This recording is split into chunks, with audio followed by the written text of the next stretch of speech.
भक्तों राधे राधे। भक्तों, क्या आपने कभी सोचा है कि जब कोई इंसान इस दुनिया से चला जाता है तब उसकी आत्मा आखिर किसे खोजती है? अपनी मां को, अपने बेटे को या अपने जीवन साथी को? ये सवाल जितना सीधा लगता है, इसका जवाब उतना ही रहस्यमय, चमत्कारी और आत्मा के असली स्वरूप को समझाने वाला है।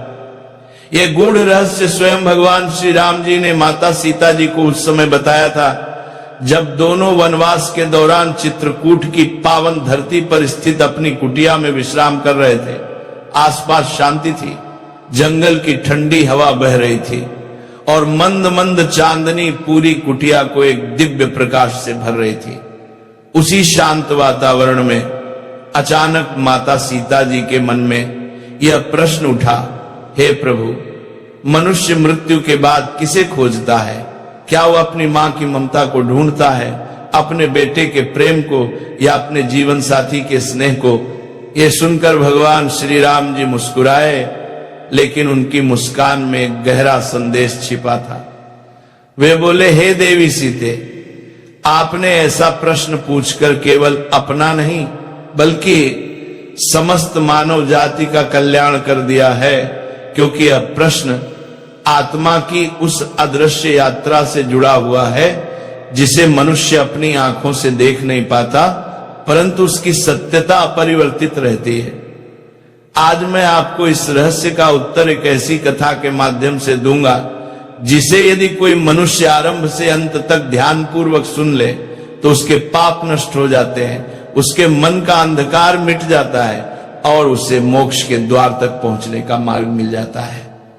लेकिन हे सीते, यदि कोई इस कथा को बीच से छोड़ देता है, उसे अधूरा सुनता है या मन लगाकर नहीं समझता, तो उस पर परमात्मा की कृपा पूर्ण रूप से नहीं होती, क्योंकि सत्य को आधा जानना अज्ञान से भी अधिक खतरनाक होता है। माता सीता जी बोली, हे प्रभु, मैं इस कथा को पूरी श्रद्धा से सुनूंगी और इसे संसार तक पहुंचाने का संकल्प भी लेती हूं, ताकि हर मनुष्य मृत्यु के बाद की यात्रा को समझ सके और धर्म के मार्ग पर चले।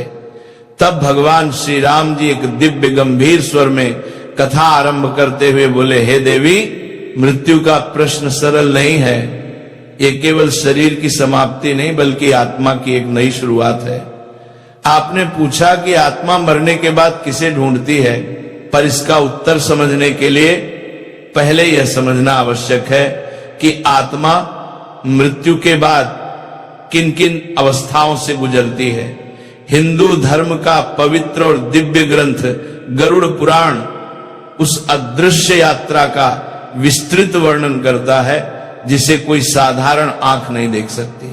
इसमें बताया गया है कि मृत्यु के क्षण से लेकर अगले लोक तक जाने तक आत्मा किन किन पड़ावों से गुजरती है, किसे पुकारती है, किसे देखती है, किन बातों से डरती है, किन बातों से खुश होती है और किस चीज की तलाश करती है। श्री राम जी बोले, हे सीते, मनुष्य का शरीर भले ही धरती पर रह जाता है, लेकिन आत्मा की यात्रा तो उसके बाद शुरू होती है। आत्मा तुरंत अपने प्रियजनों को याद करती है, लेकिन किसे सबसे पहले खोजती है, ये बहुत बड़ा रहस्य है।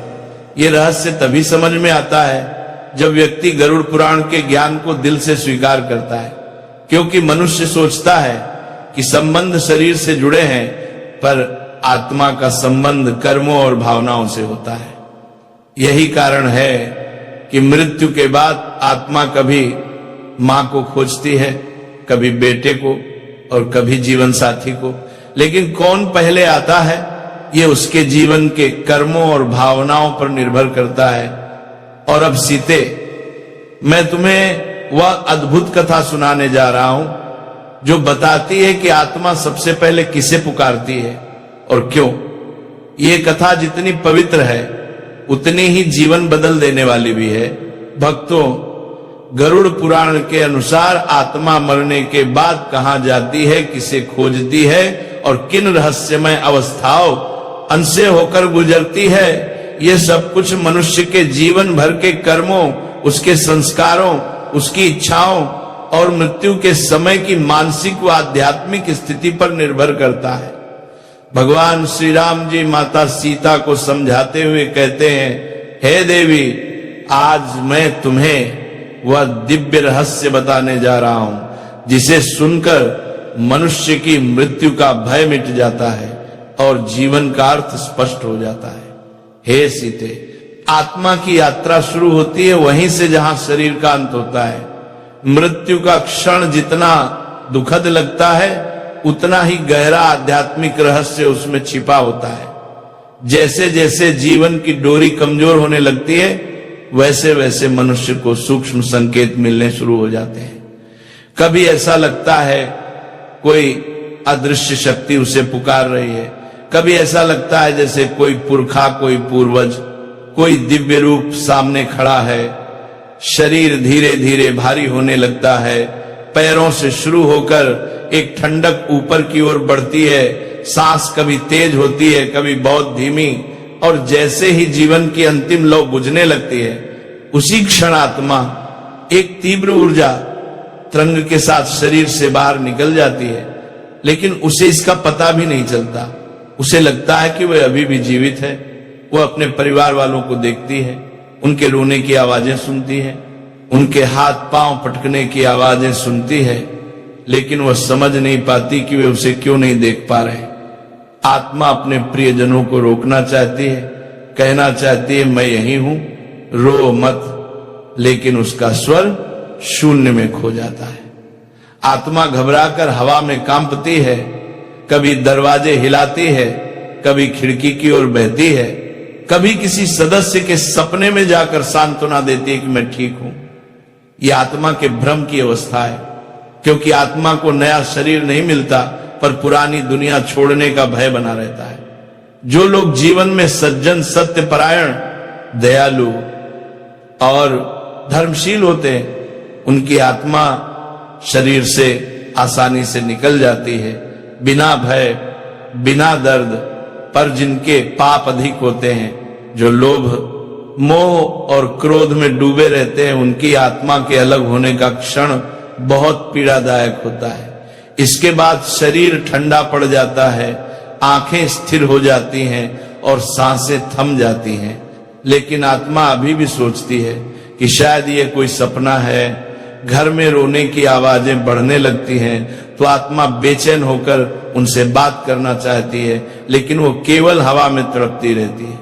तभी भगवान श्री राम आगे कहते हैं, हे सीते, जब आत्मा शरीर से अलग होकर इस भ्रम के संसार में भटक रही होती है, तभी एक अदृश्य क्षण आता है जब उसे महसूस होता है कि कोई शक्तिशाली ऊर्जा उसके करीब आ रही है।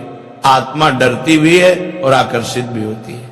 यही वह समय होता है जब मृत्यु के देवता यमदूत प्रकट होते हैं। परंतु याद रखो, यमदूत हर आत्मा के लिए एक जैसे नहीं होते। श्री राम कहते हैं, हे देवी, यदि आत्मा पुण्यवान होती है, उसके कर्म शुद्ध होते हैं, वह दान, सत्य, सेवा और भक्ति में लीन रहती है, तो उसके पास आने वाले दूत सुंदर, तेजस्वी और दिव्य होते हैं।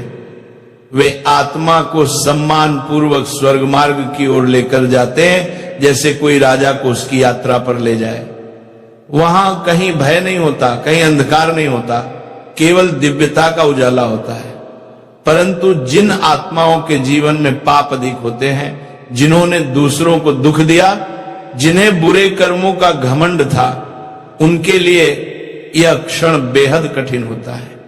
यमदूतों की उपस्थिति उनके मन में हलचल पैदा कर देती है और आत्मा को एहसास होता है कि अब उसके कर्मों का फल सामने आने वाला है।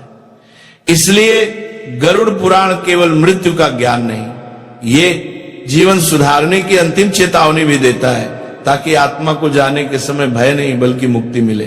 भक्तों, भगवान श्री राम जी आगे माता सीता से कहते हैं, हे देवी, जब किसी मनुष्य के जीवन में अंधकार भरा होता है, जब वह पाप, अहंकार, क्रोध, लालच और अन्याय में डूबा रहता है, तब मृत्यु के बाद उसके पास आने वाले दूत दिव्य नहीं होते।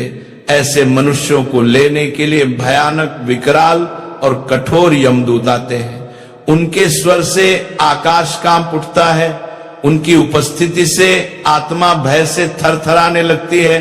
वह आत्मा रोती है चिल्लाती है, दया मांगती है, लेकिन उसके कर्मों का बंधन इतना भारी होता है कि यमदूत उसे पकड़कर निर्दयता से नरक की ओर ले जाते हैं। इस यात्रा में चीखें भी होती हैं, पछतावा भी होता है और आत्मा को अपने ही किए कर्म काटने लगते हैं। परंतु यह सब केवल शुरुआत होती है, क्योंकि इसके बाद आत्मा को सबसे बड़ा सत्य दिखाया जाता है, उसके पूरे जीवन का दर्पण।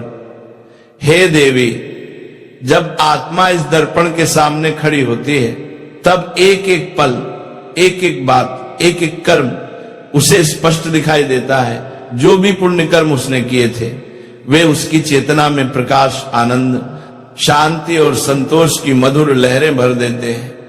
और जो जो गलतियां उसने की थी, वे उसके भीतर भय, दुख और गहरे पश्चाताप के तूफान खड़े कर देती है। आत्मा समझ जाती है कि कोई भी कर्म व्यर्थ नहीं जाता। तब यमदूत कहते हैं, अब तुम्हारा समय इस धरती पर समाप्त हो चुका है, आगे की यात्रा तुम्हारे ही कर्मों के अनुसार तय होगी। इसके बाद भगवान श्री राम जी कहते हैं, हे सीते, मृत्यु के तुरंत बाद आत्मा की यात्रा समाप्त नहीं हो जाती। गरुड़ पुराण बताता है कि आत्मा मृत्यु के बाद 13 दिनों तक इसी लोक में रहती है, परंतु यह समय सामान्य नहीं होता। पहले 3 दिन आत्मा सबसे अधिक भ्रम में रहती है। उसे लगता है कि वह अभी भी जीवित है। वह अपने घर में घूमती है, परिवार वालों को पुकारती है, उनके पास बैठती है, छूने की कोशिश करती है, पर कोई उसे महसूस नहीं कर पाता। यदि मृत्यु अचानक या दुखद हो तो आत्मा बेचैनी, डर और दर्द से घिरी रहती है। चौथे दिन से आत्मा को धीरे धीरे सत्य का बोध होने लगता है। वह समझने लगती है कि अब वह शरीर का भाग नहीं है। यदि परिवार धार्मिक विधि विधान से क्रियाएं करता है, दीपक जलाए जाते हैं, मंत्र पढ़े जाते हैं, पिंडदान किया जाता है, तो आत्मा को राहत मिलती है, जैसे उसके बोझ धीरे धीरे हल्के हो रहे हो। परंतु जिनकी इच्छाएं अधूरी रह जाती हैं, जिनका मन मोह में अटका होता है, उनकी आत्मा अशांत रहती है, इधर उधर भटकती रहती है। कभी सपने में आकर संदेश देती है, कभी घर में हल्की हवा, अचानक सुगंध या दीपक का बुझना जलगना जैसे संकेत छोड़ती है। हे देवी, ये आत्मा की मौन पुकार होती है, मुझे याद करो, मुझे शांति दो। 7वें से 10वें दिन तक आत्मा के भीतर एक नई समझ जन्म लेती है। वह पृथ्वी से अपने बंधन ढीले होते महसूस करती है और 13वें दिन पिंडदान और श्राद्ध जैसे पवित्र कर्म उसके अगले लोक का द्वार खोलते हैं। जिस आत्मा ने जीवन में धर्म और पुण्य कमाया होता है, उसे देवदूत प्रकाश मार्ग से स्वर्ग की ओर ले जाते हैं, और जिसने पापों का बोझ उठाया होता है, उसे यमदूत न्याय के मार्ग से नरक की ओर ले जाते हैं। फिर भगवान श्री राम जी कहते हैं, हे सीते, आत्मा मृत्यु के बाद भी संकेत देती है। जब आत्मा मोह में बंधी होती है, तो वह अपने प्रियजनों तक संदेश पहुंचाने की कोशिश करती है। कभी सपने में आकर, कभी कमरे में अचानक हवा चलाकर, कभी घर में मनमोहक सुगंध फैलाकर, कभी किसी वस्तु को हिलाकर। ये सब डराने के लिए नहीं होता, बल्कि ये बताने के लिए होता है कि आत्मा अभी पृथ्वी से पूरी तरह मुक्त नहीं हुई है। गरुड़ पुराण कहता है कि शरीर तो मृत्यु के साथ छोड़ दिया जाता है, परंतु चेतना बनी रहती है, और यही चेतना आत्मा को उसके अगले लोक तक ले जाती है।